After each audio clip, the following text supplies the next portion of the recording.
አንዳንዶቹ እንደ ድንጋይ የጠነከሩና ለመለወጥ የሚያስቸግሩ ህገ መንግስት አላቸው።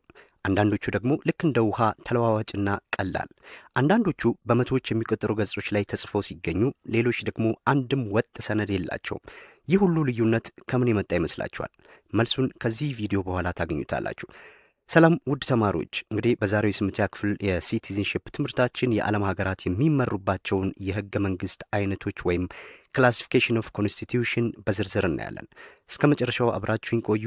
ቪዲዮን ላይክ በማድረግ ጀምሩ። መልካም ቆይታ።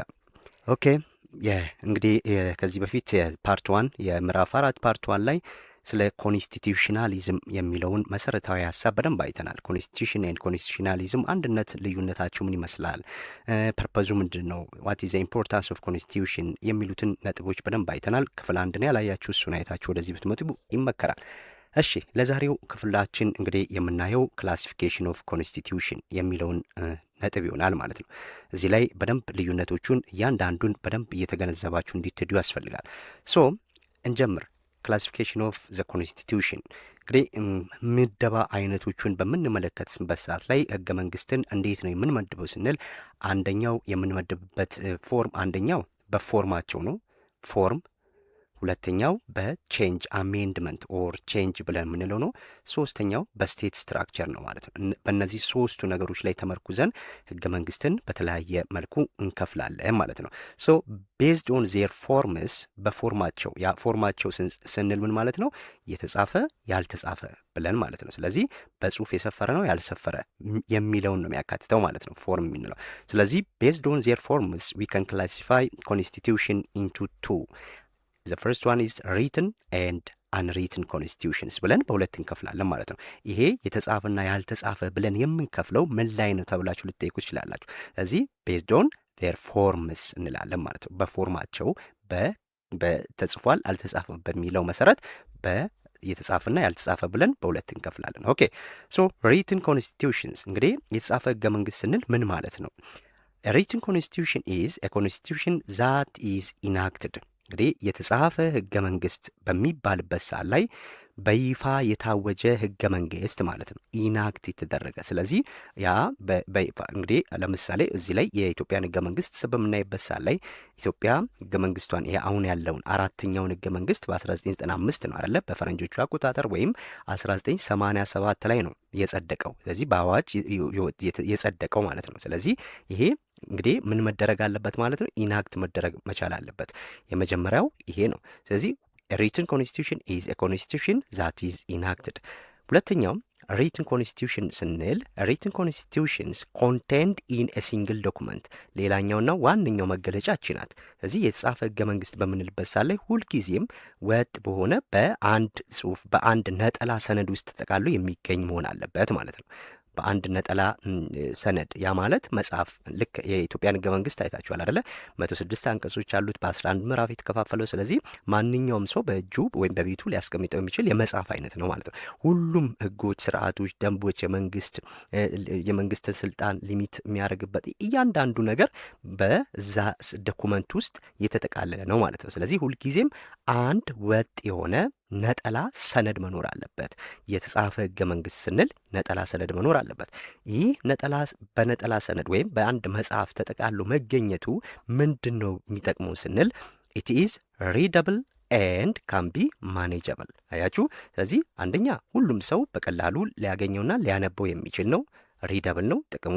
ሁለተኛው ደግሞ ማኔጅ ለማድረግም ቀላል ነው ማለት ነው። ምክንያቱም እዛ ውስጥ ያለው ነገር ከዚህ ከአንቀጽ 1 እስከ 106 ስለዚህ እዛ ውስጥ ያሉት ነገር ማኔጅ ማድረግ የሚከብድ አይደለም፣ ቀላል ይሆናል ማለት ነው። ስለዚህ የሌላኛው ፊቸሩ ሪደብል ኤንድ ማኔጀብል ነው ማለት ነው። ሪትን ኮንስቲትዩሽን the majority of state of the world have written constitution እንግዲህ አብዛኞቹ የዓለም ሀገራት ይህ በጽሁፍ የሰፈረ ህገ መንግስት ነው ያላቸው ማለት ነው። በጽሁፍ የሰፈረ ህገ መንግስት ነው ያላቸው።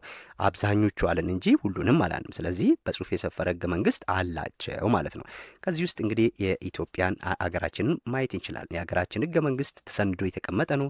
ዓመተ ምህረቱ ይታወቃል። በውስጡ ያሉት የዜጎች መብትና ግዴታዎች፣ የመንግስት ስልጣን መብትና ግዴታዎች፣ የስልጣን ክፍፍሉ እያንዳንዱ ነገር ተጽፎ ይገኛል ማለት ነው። ስለዚህ አሁን ሪትን ኮንስቲቱሽን በመሰረታዊነት እነዚህን ነገሮች ወቁ ተብሎ ነው እንጂ አድቫንቴጁን ዲስአድቫንቴጁን እያየን ከሄድን በጣም ሰፊ ኮንሰፕት ነው።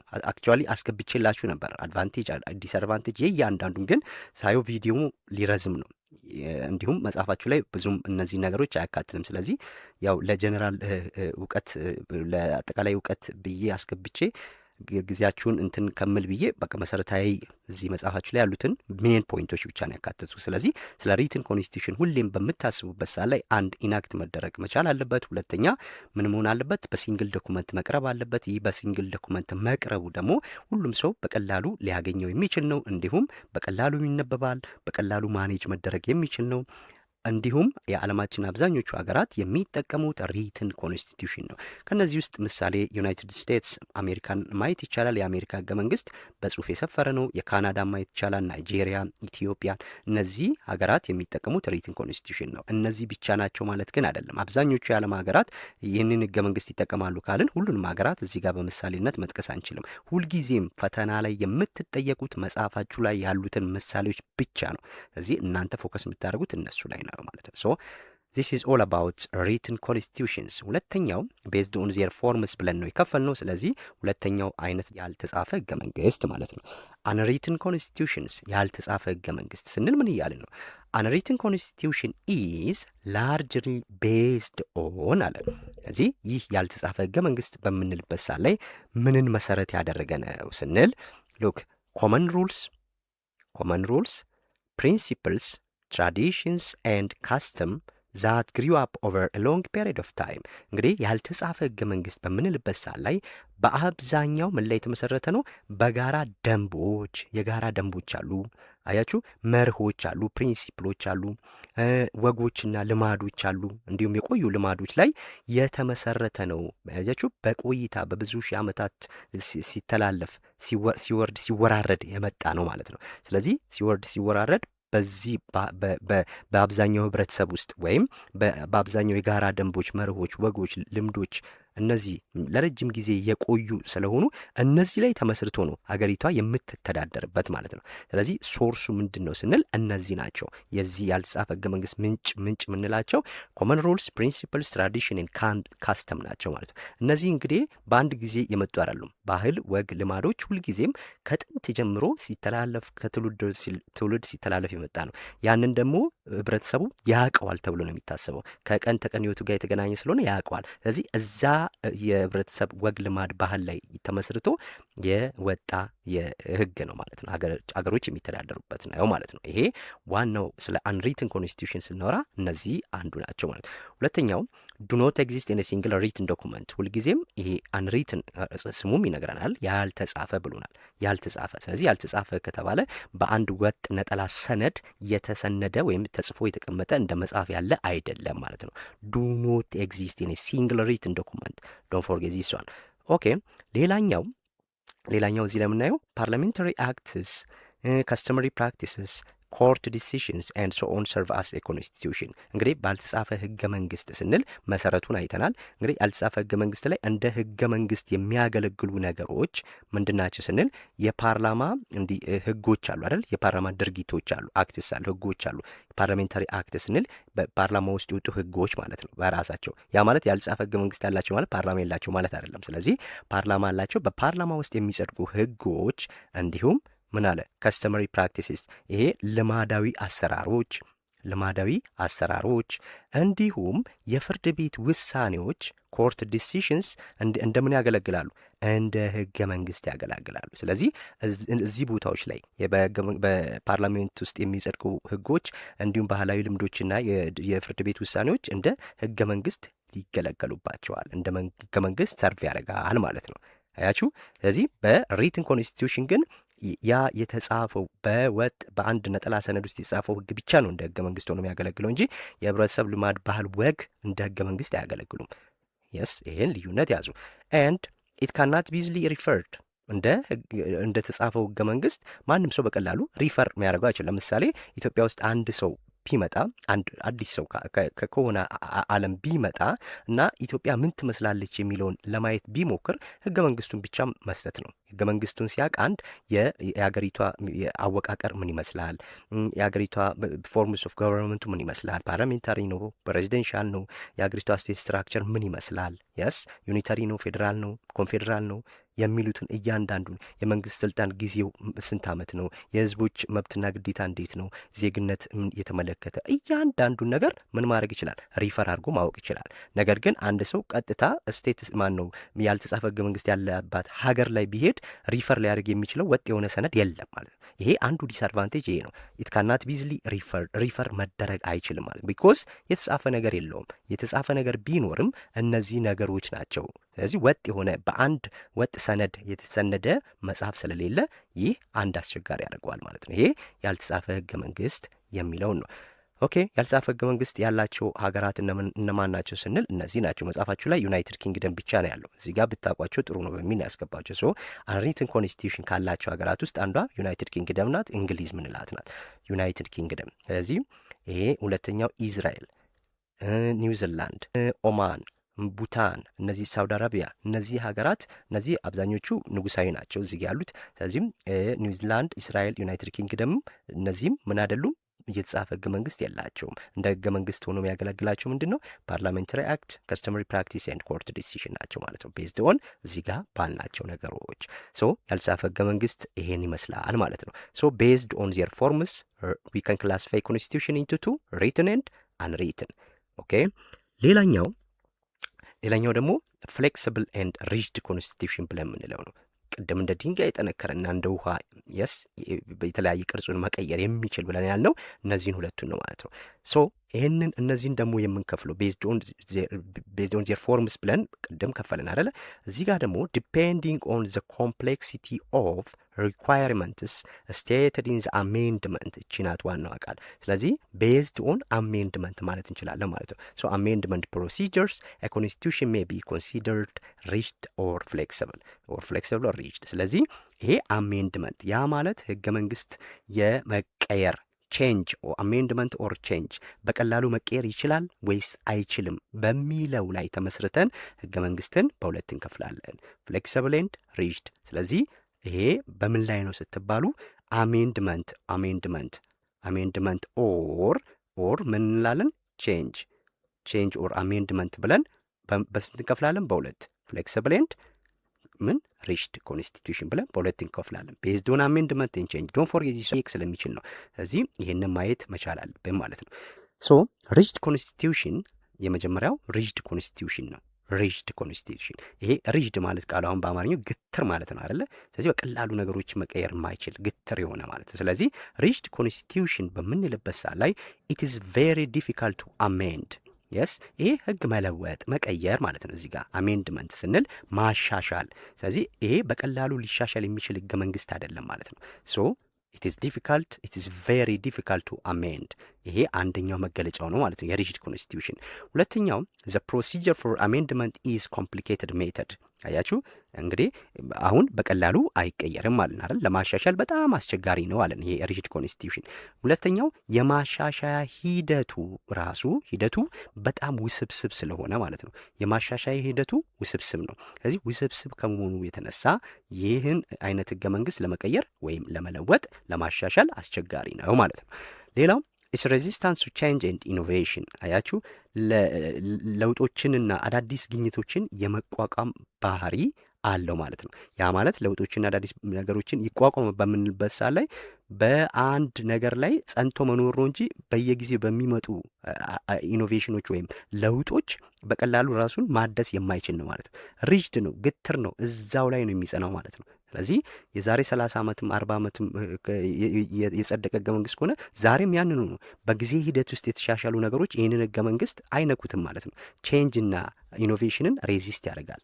የስ ኢትስ ሬዚስታንስ ቼንጅ ኢኖቬሽን ይከላከላል ወይም አይፈልግም ማለት ነው። በጊዜ ሂደት ውስጥ ባለው የዓለም ፖለቲካ አስተሳሰብ ውስጥ የሚመጡ ለውጦችን ህገ መንግስቱ አብሮ አይለወጥም ማለት ነው።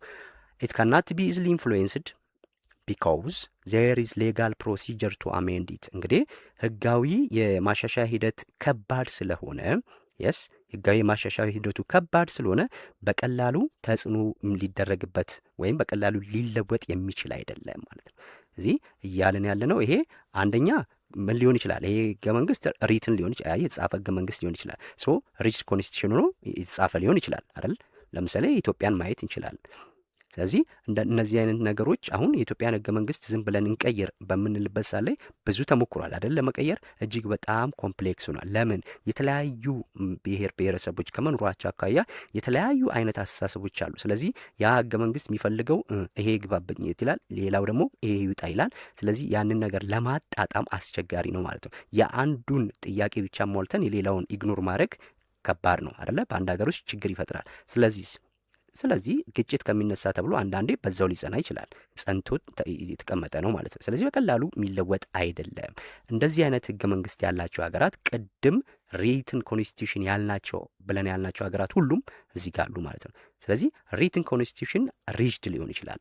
ስለዚህ ሪጅድ ኮንስቲቱሽን ከምን ጋር እናይዛለን? ከሪትን ኮንስቲቱሽን። ሶ ሪጅድ ኮንስቲቱሽን ኤግዛምፕል ዩናይትድ ስቴትስ፣ ካናዳ፣ ናይጄሪያ ኤንድ ኢትዮጵያ። እነዚህን ሀገራት በጠቅላላ ከምን ጋር አያይዘናል?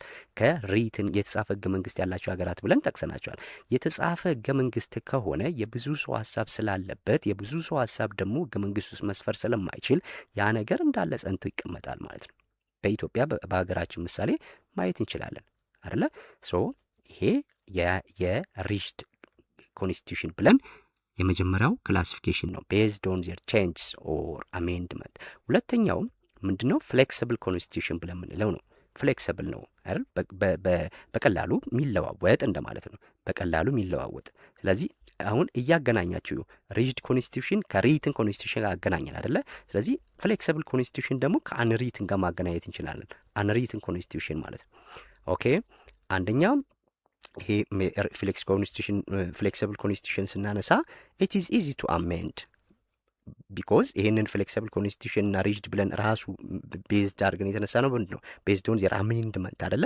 ስለዚህ በቀላሉ ምን ለማሻሻል ቀላል የሆነ ነው። አንድ ፍሌክሲብል ኮንስቲቱሽን ከሆነ ለማሻሻል ቀላል ነው።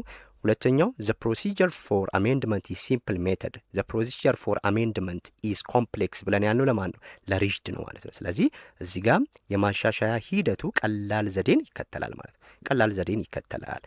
ቼንጅ ኤንድ ኢኖቬሽን ካን ቢ ኢዝሊ ብሮት ኢን እዛ ጋር ቼንጅ ኢኖቬሽን ሬዚስት ያደርጋል ብለናል። ስለዚህ እዚህ ጋር ደግሞ በቀላሉ ለውጦችና አዳዲስ ነገሮችን በቀላሉ ሊካተቱ ይችላሉ። የሚመጡ አዳዲስ ለውጦችና አስተሳሰቦች ካሉ እነዛ በዛ ውስጥ ሊካተቱ ይችላሉ። ባህል ሊሆን ይችላል፣ በካስተማቸው ውስጥ በትራዲሽኖቻቸው ውስጥ ሊከቱ ይችላሉ ማለት ነው። ይሄ ፍሌክሲብል ኮንስቲቱሽን መገለጫ ነው።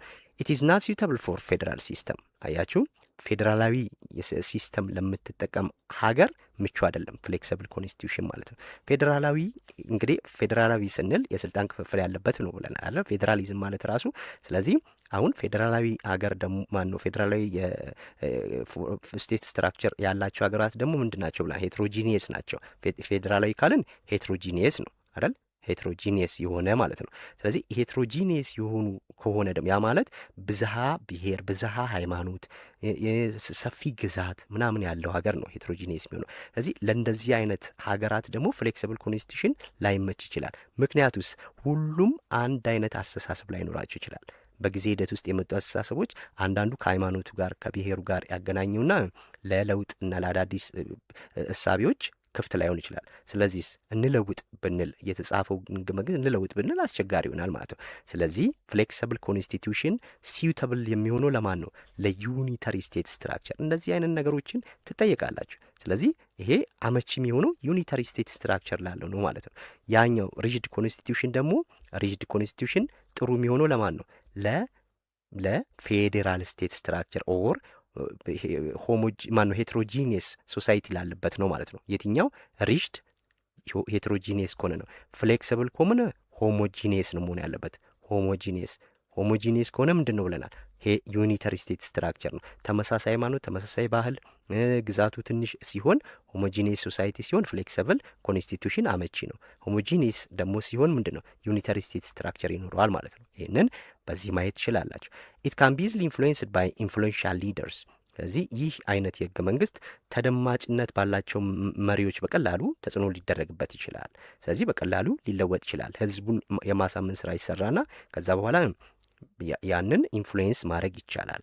በሪጅድ ኮንስቲቱሽን ግን ኢንፍሉዌንስ ማድረግ አይችልም። ብዙ ተደማጭነት ያላቸው መሪዎች፣ ተደማጭነት ያላቸው አክቲቪስቶች መጥተው ህገ መንግስት እንዲለወጥ ብዙ ጥረዋል በኢትዮጵያ ውስጥ አይደለ። ነገር ግን ያ ነገር ህገ መንግስቱን ኢንፍሉዌንስ ሊያደርግ አልቻለም። ቢኮዝ አንደኛ የፌዴራል ስቴት ስትራክቸር ነው። ሄትሮጂኒየስ ሶሳይቲ ነው ያለው። በጣም ብዙ ሃይማኖት ወይም በጣም ብዙ ብሔር አለው። ሁሉም የራሱ ጥያቄ አለው። ስለዚህ አንዱ ይነካ ይላል፣ አንዱ አይነካ፣ አንዱ ይሄ ይግባ፣ አንዱ ያዩጣ ይላል። ስለዚህ ያንን ነገር ለማጣጣም እስኪቻል ድረስ ህገ መንግስቱ ሪጅድ እንደሆነ ይቀመጣል ማለት ነው። ኦኬ ኤግዛምፕል ዩናይትድ ኪንግደም ለፍሌክሲብል ኮንስቲቱሽን ካላቸው ሀገራት ውስጥ ዩናይትድ ኪንግደም መጥቀስ እንችላለን። ወይም ቅድም እዛ ጋር ለአንሪትን ኮንስቲቱሽን ያላቸውን ሀገራት ምሳሌዎች እዚህ ጋር ማምጣት እንችላለን። አንሪትን ኮንስቲቱሽን ከሆነ ፍሌክሲብል ነው ማለት ነው። ይሄ ቤዝድ ኦን ዜር ቼንጅ ኦር አሜንድመንት ኮንስቲቱሽን በሁለት ይከፈላል፣ ሪጅድ ኤንድ ፍሌክሲብል ማለት ነው። ሁለተኛው ምደባ ይሄን ይመስላል። ሶስተኛው ደግሞ የምንከፍለው ኢፌክቲቭ ኤንድ ኖሚናል ክላሲፊኬሽን ብለን ነው። ኢፌክቲቭ ኤንድ ኖሚናል ሶ ኦን ዘ ቤዚስ ኦፍ ዜር ኢምፕሊሜንቴሽን። አያችሁ፣ አሁን ደግሞ ቤዝድ ኦን ዜር ኢምፕሊሜንቴሽን ነው። በኢምፕሊሜንቴሽን በተግባራዊነቱ ላይ ተመስርተን ደግሞ ህገ መንግስትን በሁለት እንከፍላለን። መጀመሪያ ምን አለን? በፎርማቸው በቅርጻቸው ተጽፏል አልተጻፍም ማለት። ሁለተኛውስ በማሻሻል ሂደት አሜንድመንት ኦር ቼንጅ። ሶስተኛው አይነት ምደባ ደግሞ በኢምፕሊሜንቴሽን ወደ ተግባራዊ ይደረጋል ወይስ አይደረግም በሚለው ማለት ነው። እዛ ላይ ተመስርተን ሁለት ህገ መንግስቶች እናወጣለን። አንደኛው ኢፌክቲቭ ኮንስቲቱሽን እንላለን። ሁለተኛው ኢፌክቲቭ ኦር ፕራክቲካል፣ አይሽ ተግባራዊ የሆነ ወይም ኖሚናል ኦር ናት ፕራክቲካል። ኖሚናል የስም ነው የይስሙላ የተጻፈ ነው እንጂ ያ ነገር ተግባራዊ መሆን አይችልም ማለት ነው። ስለዚህ ኢፌክቲቭ ኤንድ ኖሚናል ምንድን ነው የሚለውን ደግሞ እያንዳንዱን እኔ ኦኬ ኢፌክቲቭ ኮሚኒኬሽን ስንል አሁን እዚህ ጋር ይነግረናል። ኢፌክቲቭ ነው ካለ ውጤታማ የሆነ ነው አይደለ? ኢፌክቲቭ ከተባለ ስለዚህ ኢፌክቲቭ ኮንስቲቱሽን ሪል ወርልድ አፕሊኬሽን ነው አለ። ስለዚህ ይሄ የተጻፈው እዚህ ህገ መንግስት ውስጥ ለምሳሌ ሪትን ኮንስቲቱሽን ሆኖ ኢፌክቲቭ ሊሆን ይችላል አይደለ? ሪትን ሆኖ ኢፌክቲቭ ሊሆን ይችላል። ስለዚህ እዛ ህገ መንግስት ውስጥ የተጻፉት ነገሮች በጠቅላላ ተግባራዊ የሚደረጉ ናቸው ማለት ነው።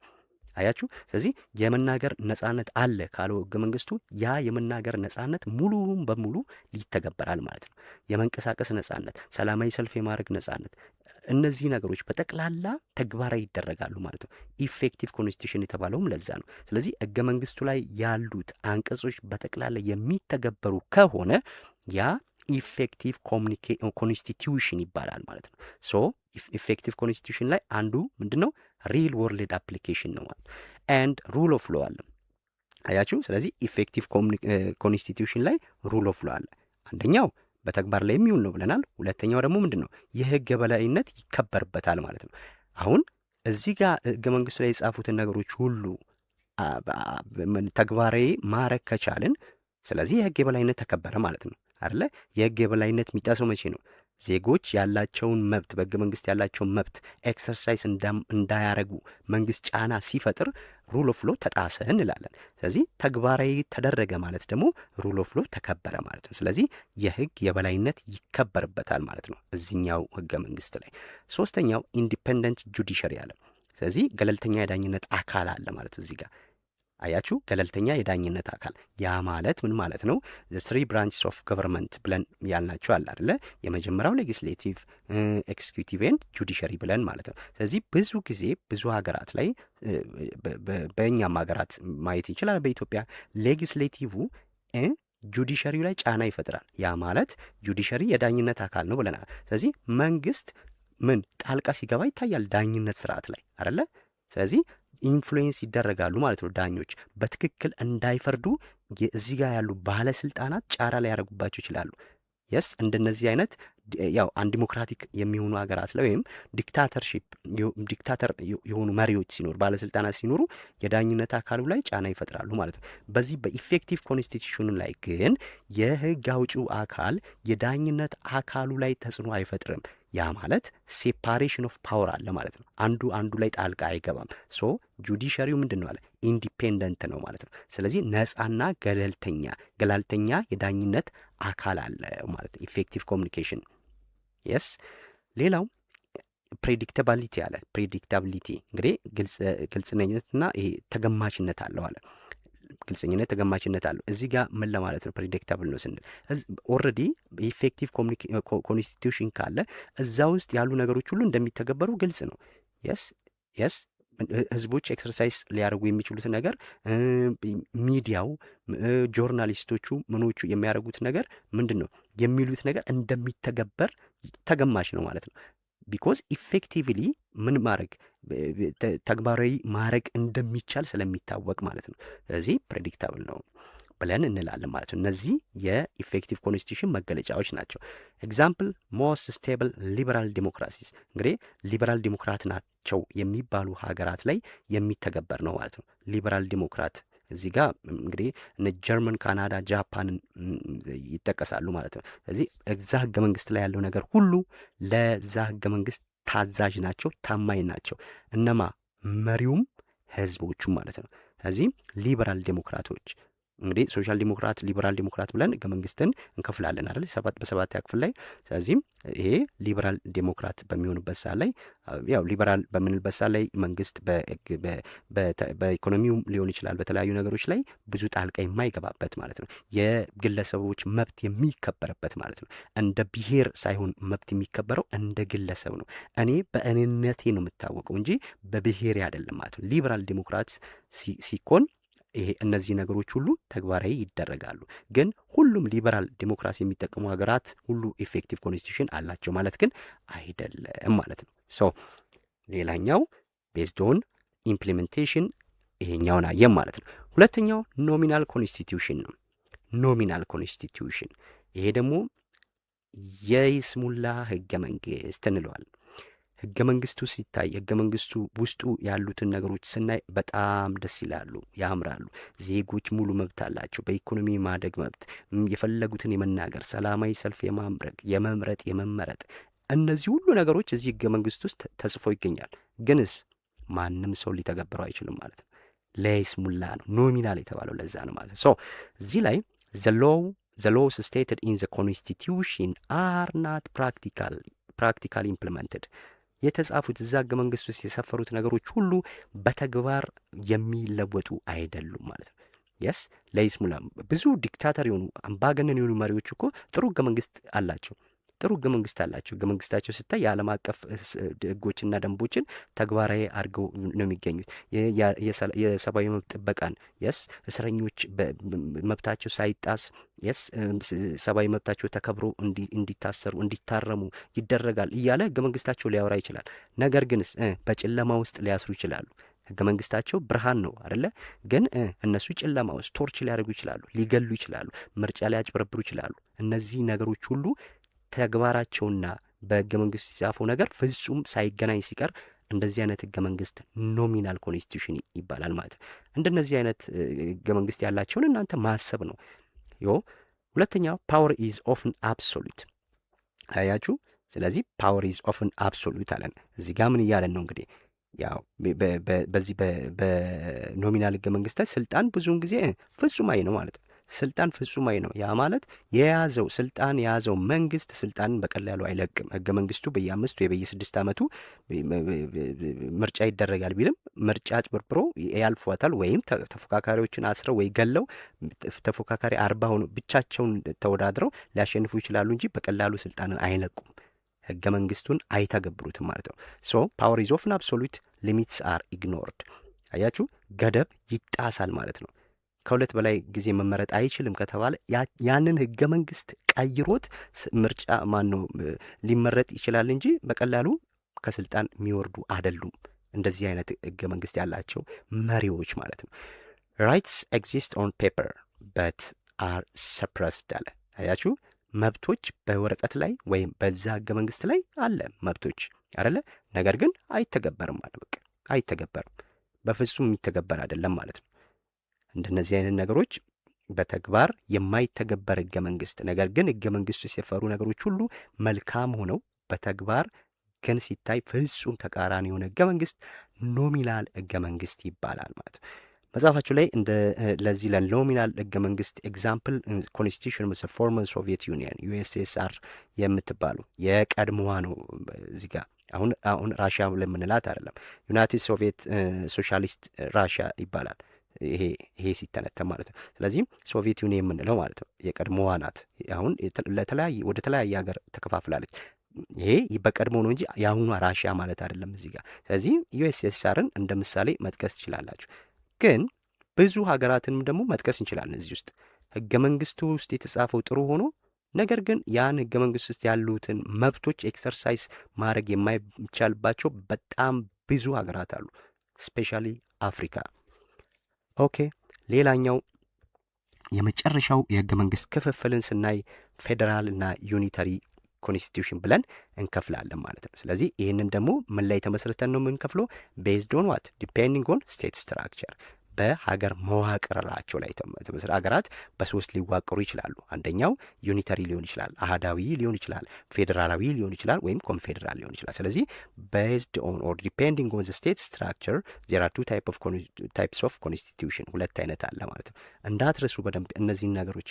ሶ አንደኛው ፌዴራል ነው፣ ሁለተኛው ዩኒተሪ ነው ማለት ነው። ስለዚህ እዚህ ጋር ፌዴራል ኮንስቲቱሽን ላይ ምንድን ነው መገለጫዎቹ የሚለውን እኔ ፌዴራል ስንል እንግዲህ በስቴት ስትራክቸር ላይ ይህንን በደንብ አሳይቻችኋለሁ። ፌዴራል ኮንስቲቱሽን ፌዴራል ራሱ ፌዴራል ስቴት ስትራክቸር ስንል ያለው ፊቸሮች ሁሉ እዚህ ውስጥ ይመጣሉ ማለት ነው። ኦኬ፣ ፌዴራል ኮንስቲቱሽን ፓወር ኢዝ ዲቫይድድ ኤንድ ሼርድ ቢትዊን ሴንትራል ኦር ናሽናል ገቨርንመንት ኤንድ ቫራይስ ኮንስቲቱዌንት ዩኒትስ። እንግዲህ በፌዴራል ህገ መንግስት ላይ ስልጣን በማዕከላዊ መንግስት ሴንትራል ወይም ብሔራዊ ብለን የምንለው ማለት ማዕከላዊ ብሔራዊ። ስለዚህ በማዕከላዊ መንግስት እንዲሁም እታች ባሉ ግሩፖች እዚች ጋር ሶስት ነገሮች የዘረዝሩት ለምንድን ነው? ለምሳሌ ክልሎች ምንላቸው በእኛ ሀገር ማለት ነው። በኢትዮጵያ እታች ያሉትን ግሩፖች ምን እንላለን? ክልል እንላለን አይደለ? ከፌዴራል ውጭ ያሉትን ማለት ነው። ስለዚህ እዚህ ጋር ስቴት ካለ ይሄ ለአሜሪካ ነው። አሜሪካ ናት ስቴት የምትለው ማለት ነው። ይሄ አሜሪካ የስ ዩኤስኤ ብለን ማለት እንችላለን። ይሄም ይጠየቅ ይችላል ማለት ስቴት ምንለው ለነሱ ነው። ስለዚህ ሁለተኛው ሪጅን እንላለን። ሪጅን ልክ እንደኛ ሀገር ኢትዮጵያ ሪጅን የምንለው አይደለ? ክልል ብለን የምንለው ማለት ነው። ፕሮቪንስ ሲባል ደግሞ እነ አውስትራሊያ ፕሮቪንስ ትላለች ማለት ነው። ስለዚህ በማዕከላዊ መንግስት ወይም በብሔራዊ መንግስትና እታች ባለው ክልሎች ስልጣን ሲከፋፈል ያ የፌዴራል አወቃቀር ይባላል ማለት ነው። እነዚህንም እንዳትረሱ። ስቴት አሜሪካውን ወደ 54 ወደ 55 ስቴቶች አሏት አይደለ? ኢትዮጵያ ደግሞ ወደ 12 ሪጅኖች አሏት። ከዛን ፕሮቪንስ ደግሞ ስንል እና አውስትራሊያን ማለት ነው። ኦኬ፣ ስለዚህ ፌዴራል ስንል ስልጣን በማዕከልና እታች ባሉት ወይም በሌሎች ክልሎች በምንላቸው ሲከፋፈል ነው። ኦኬ፣ ዱዋል ሶቨርኒቲ አለ። ዱዋል ሶቨርኒቲ አለ ፌዴራል ኮንስቲቱሽን ላይ። ዱዋል ሶቨርኒቲ ስንል ምን እያልን ነው? አሁን ሶቨርኒቲ ከዚህ በፊትም ይሄን ሶቨርኒቲ ምንድን ነው የሚለውን ነገር በደንብ አይተናል አይደለ? ኢንተርናልና ኤክስተርናል ሶቨርኒቲ አለ። እንግዲህ ይሄ ሶቨርኒቲ ስንል አንዱ ኤሌመንት ነው። ስቴት ላይ አንድ ሀገር ለመባል ከሚያስፈልጓት አንዱ መሰረታዊ ነገር ሶቨሬን መሆን አለባት፣ ሉዓላዊ መሆን አለባት ብለናል። ስለዚህ ያም ሉዓላዊነት ውስጣዊና ውጫዊ ብለናል። ውስጣዊ ከሆነ በአንድ ሀገር ውስጥ ያለ ነጻነት ማለት ነው። የህዝብ የስልጣን ባለቤት እንደሆነ የሚያረጋግጥበት ነው። ሁለተኛው ደግሞ ከሌሎች ሀገራት ጋር ፎሬን ሪሌሽን በዲፕሎማሲ ምናምን የሚያደርጉ ሀገራት ደግሞ ያ ኤክስተርናል ሶቨርኒቲ ብለን እንላለን። አሁን በፌዴራል ኮንስቲቱሽን ላይ ምን አለን? ዱዋል ሶቨርኒቲ አለ። ያ ማለት የሁለትዮሽ ሉዓላዊነት አለ ያለ። የሁለትዮሽ ሉዓላዊነት ማለት ምንድን ነው? ዋናው ፌዴራል መንግስቱም ሉዓላዊ ነው። ፌዴራል መንግስቱ በሀገሪቷ ውስጥ ሉዓላዊ ነው። ከዛስ ክልሎችም ሉዓላዊ ናቸው። አያችሁ፣ ክልሎችም ሉዓላዊ ናቸው። ለምን? ፌዴራል መንግስቱ ጣልቃ ሳይገባባቸው መስራት የሚችሉት በህገ መንግስቱ ላይ የተዘረዘሩ ዝርዝር ሀሳቦች አሉ። ህገ መንግስቱ አንቀጽ 52 ላይ የክልሎች መብትና ግዴታ አለ አይደለ? ስለዚህ ሶቨሬን የተባሉት ለዛ ነው ማለት ነው። ሶቨሬን ናቸው ክልሎችም። ዜርፎር ዱዋል ሶቨርኒቲ አለ የምንለው በፌዴራል ኮንስቲቱሽን ላይ ለዛ ነው። ሶስተኛውም ፌዴራል ኮንስቲቱሽን ከሆነ ምን አይነት ነገር አላቸው? ሪትን ሆኖ ሪጅድ ነው። አያችሁ። ስለዚህ ኢትዮጵያን ስናስብ ለምሳሌ ፌዴራል ስቴት ስትራክቸር ነው ያላት፣ ፌዴራል ኮንስቲቱሽን ነው ያላት። ፌዴራል ኮንስቲቱሽን ነው ያላት ማለት ሪትን ነው ያላት። ኦኬ፣ ሪትን ነው ከሆነ ደግሞ ሪጅድ ነው ማለት ነው። ስለዚህ ሪትን ሪጅድ ፌዴራል ኮንስቲቱሽን የተገናኙ ናቸው ማለት ነው። ሌላው ኮንስቲቱሽናል ሱፕሪማሲ አለ። እንግዲህ በፌዴራል ህገ መንግስት ላይ ህገ መንግስት የበላይነት አለ ማለት ነው። የህገ መንግስት የበላይነት ይረጋገጥበታል። የበላይ ሁልጊዜም የሀገሪቷ ብሔራዊ ህገ መንግስት ነው። የስ አሁን ለምሳሌ በኢትዮጵያ 12 ክልሎች ቢኖሩ 12 ህገ መንግስት አለ በእርግጥ። ነገር ግን እነዛ የክልል ህገ መንግስቶች ሁሉ ከፌዴራሉ ጋር በማይጋጭ መልኩ ወይም ከፌዴራል መንግስቱ ጋር በፍጹም በማይለያይ መልኩ ይቀርጻሉ እንጂ ከፌዴራል ህገ መንግስቱ የበላይ መሆን አይችሉም ማለት ነው። አንድ የሚጠረስ ነገር ካለ ያ ነገር ተቀባይነት የለውም። ስለዚህ ሁልጊዜም የበላይ ሆኖ የሚያገለግለው ማን ነው? ይሄ ኮንስቲቱሽናል ሱፕሪማሲ የህገ መንግስት የበላይነት። የትኛው ህገ መንግስት? የፌዴራል ህገ መንግስት፣ የፌዴራል ህገ መንግስት የምንለው ማለት ነው። ዜን የመጨረሻውም ቤስት ፎር ሄትሮጂኒየስ ሶሳይቲ አያችሁ። ስለዚህ ይህ አይነት ህገ መንግስት ለነማን ለየትኞች ሀገራት ነው ጥሩ የሚሆነው? ብዝሃ ብሔር ያለበት ወይም በጣም ብዙ የተለያየ ማህበረሰብ ያለበት፣ የተለያየ ሃይማኖት፣ የተለያየ ባህል ያለበት ሀገራት ላይ ከሆነ የፌዴራል ስቴት ስትራክቸር ጥሩ ነው። ስለዚህ ፌዴራል ስቴት ስትራክቸር የሚከተሉ ሀገራት ከሆኑ ደግሞ ፌዴራል ኮንስቲቱሽን ነው የሚኖራቸው። ስለዚህ ፌዴራል ኮንስቲቱሽን ከሆነ ደግሞ ሪትን ነው የሚኖረው። በባህል ላይ ተመርኩዘን አይደለም እንደ አን ሪትን። በየትኛው ባህል ላይ አያችሁ፣ በጣም ብዙ ባህል አለ አይደለ? የትኛው ባህል ነው ታዲያ እንደ ህገ መንግስት የሚያገለግለን ፌዴራል ከሆነ? አይሆንም። ስለዚህ ይሄ ሄትሮጂኒየስ ሶሳይቲ ለማን ነው? ለፌዴራል ኮንስቲቱሽን አመቺ ነው። ምሳሌ እዚህ ላይ ኢትዮጵያ፣ ዩኤስኤ፣ ጀርመን፣ ናይጄሪያ፣ ካናዳ እነዚህ በጣም ብዙ ህዝብ ያላቸው ሀገራት ናቸው። በህዝብ ብዛት ስናይ ብዙዎች ናቸው። እነዚህ እዚህ ውስጥ ያሉ ብዙ ናቸው ማለት ነው። ስለዚህ ብዙ ሃይማኖት፣ ብዙ ብሔር፣ ብዙ ባህል ያላቸው ሀገራት ናቸው። ለዛ እነዚህ ሀገራት ሁሉ የፌዴራል ስቴት ስትራክቸር የሚከተሉት ሪትን ኮንስቲቱሽን ያላቸው። ያ ሪትን ኮንስቲቱሽን ሪጅድ ነው። ያን ፌዴራል ኮንስቲቱሽንን በእነዚህ መጠቅለል እንችላለን ማለት ነው። ሁለተኛው የቤዝድ ኦን ስቴት ስትራክቸር፣ ሁለተኛው ህገ መንግስት ዩኒታሪ ስቴት ስትራክቸር ምንለው ነው። አሃዳዊ ማን ነው? ዩኒታሪ ኮንስቲቱሽን ምንለው ነው። አሃዳዊ ህገ መንግስት ብለን ምንለው ማለት ነው። አሃዳዊ ስንል አንድ ማለት ነው። ያ ማለት የስልጣን ክፍፍል የለም። እዛ ጋ ስልጣን በፌዴራልና በክልሎች ሼር ይደረጋል ብለን አደለ? ዩኒታሪ ስቴት ስትራክቸር ከሆነ ግን ዜር ኢዝ ሴንትራላይዜሽን ኦፍ ፓወር ነው ሁልጊዜም። ስለዚህ የስልጣን የበላዩ ማን ነው? ይህ የፌዴራሉ ወይም የናሽናል ገቨርንመንቱ ነው። ስልጣን ሙሉ በሙሉ ያለው የክልል ማን ነው? የሴንትራል ገቨርንመንቱ ነው ማለት ነው። የማዕከላዊ መንግስቱ ነው የስልጣን የበላይነት ያለው ማለት ነው። ክልሎች የስልጣን የበላይነት የላቸውም። ሰቦርዲኔትስ ዩኒትስ፣ አሁን እነዚህ ሰቦርዲኔትስ ዩኒትስ የሚባሉ ለምሳሌ ክልሎች ሊኖሩ ይችላሉ አይደለ? እነዛ ክልሎች ምን አይደሉም? ሉዓላዊ አይደሉም። አያችሁ፣ አሁን ዱዋል ሶቬርኒቲ የለም እዚህ ላይ ሲንግል ሶቬርኒቲ ነው። ያ ማለት ፌዴራል መንግስቱ ብቻ ነው ሶቬሬን የሚሆነው እንጂ ክልሎች ምን የላቸውም፣ ሶቨሬን አይደሉም፣ ሉዓላዊ አይደሉም። ለምን? በዩኒታሪ ስቴት ስትራክቸር ላይ ሴንትራላይዜሽን ኦፍ ፓወር ነው ብለናል። ለምሳሌ ንጉስ ሊሆን ይችላል እችን ሀገር የሚመራት። ንጉስ ባይሆንም የስ ያንን ሀገር የሚመራው የስልጣን ባለቤት ያለው መሪ ምንድን ነው? ክልሎች አርጉ ሚላቸውን ነው እንጂ የሚያደርጉት እነሱ በፍቃዳቸው የሚያደርጉት ነገር የለም ማለት ነው። ለዛ ነው ሳቦርዲኔት ዩኒትስ ምንላቸው ታዛዥ የሆኑ ክፍሎች ናቸው። እነዚህ የስ ትእዛዝ ከላይ የሚቀበሉ ናቸው እንጂ በራሳቸው ምንም የሚፈጥሩት ነገር የለም። ሳቦርዲኔት ዩኒት ዩኒታሪ ስቴት ስትራክቸር ላይ ምንድን ነው? ፍሌክሰብል ነው ብለናል። አሁን ፍሌክሰብል ያልነው ለማን ነው? መጀመሪያ ላይ ለአንሪትን ኮንስቲቱሽን ፍሌክሰብል ነው አደለ? ፍሌክሲቢሊቲ አለ አንሪትን ኦር ፍሌክሲብል ኮንስቲቱሽን በራሱ ብለን ያልነው ማለት ነው። ስለዚህ ይሄ ፍሌክሲቢሊቲ ለምንድን ነው? ዩኒታሪ ስቴት ስትራክቸር ላይ አዛዡ አንድ ስለሆነ ትእዛዝን የሰጠውን ትእዛዝ በቃ ይተገበራል እንጂ የሀሳብ ብዝሃነት፣ የሀሳብ ግጭት፣ የኔ ብሔር የእንትና ምናምን የሚባል ነገር የለውም ማለት ነው። ስለሌለውስ በቃ ፍሌክሲብል ነው፣ የፈለገውን ሊቀየር ይችላል። ለኢኖቬሽንና ቼንጅ ቅርብ ነው ማለት ነው። ይሄ ዩኒታሪ ኮንስቲቱሽን። ሌላው ዩኒፎርሚቲ ነው። ዩኒፎርም ለምንድን ነው የሚሆነው ስንል ዩኒፎርም የሚሆነው ለምንድን ነው? ትእዛዝ ከላይ ወደ ታች ነው የሚወርደው። ሌላው ፈጻሚ ስለሆነ ነው ማለት ነው። ፈጻሚ ስለሆነ ነው። ስለዚህ ዩኒታሪ ስቴት ስትራክቸር ላይ ዩኒፎርሚቲ አለ። ከዛስ ይሄ ዩኒታሪ ማን ነው? ዩኒታሪ ኮንስቲቱሽን ምንድን ነው ማለት ነው? ይሄ ስሞለር ሞር ሆሞጂኒየስ ኔሽን ለሆኑት ነው ተግባራዊ የሚሆነውና አመቺ የሚሆነው። ያ ማለት ሆሞጂኒየስ ሆሞሚ ዘሴም ብለናል አይደለ? ስለዚህ አንድ አይነት ማህበረሰብ ለምሳሌ 90 ወይ 100% በቃ የሃይማኖት ተመሳሳይ ሃይማኖት ሲኖር ወይም ያንን ሀገር የሚመራው በብሔር ደረጃ ስናስብ ማጆሪቲው በቃ አንድ አይነት ከሆኑ ወይም ጥቂት ማህበረሰብ ብቻ ካለው ቴሪቶሪው ትንሽ ከሆነ ይህ እንደዚህ አይነት መገለጫዎች ያሏቸው ሀገራት ከሆኑ የትኛውን አመቺ? ዩኒታሪ ኮንስቲቱሽን አመቺ ነው።